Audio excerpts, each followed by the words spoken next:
Hey everyone, Ross McConkey here with another episode of the Depot 180. Another wave of pre-draft visitors were announced over the last few days, and that brings the list of reported visits up to 28.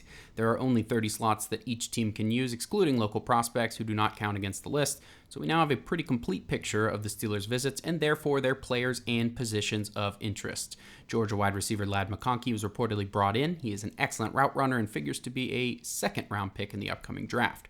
That brings the number of receivers brought in up to 7, so you can be certain they will select a receiver sometime in the draft, and given the list of people they have met with, it could be on day 2.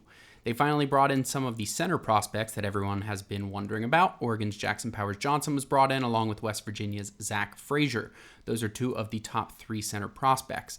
That could be an option as early as day 1, but it seems likely the Steelers will wait and see who is available to them in the second round. They could even explore a trade up earlier into the second round if the centers are starting to come off the board.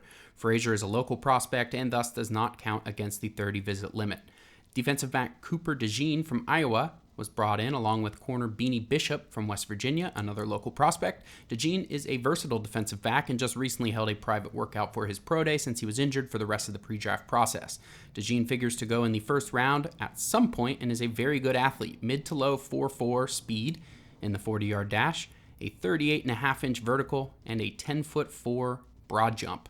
Those are all impressive numbers and even more impressive given that he was just injured. Another offensive tackle option was brought in as well, in Oklahoma's Tyler Guyton.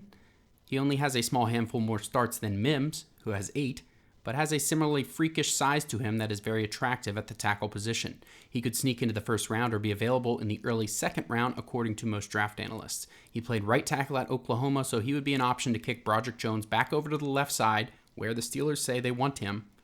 So that makes 7 total tackles that the Steelers have brought in for pre-draft visits. You can count on that being the first or second round pick in the top rounds of the draft, which is in just under 2 weeks' time. Let me know how you enjoyed the video on Twitter at Ross_McCorkle, and as always, visit SteelersDepot.com for your latest and greatest Steelers breaking news and analysis.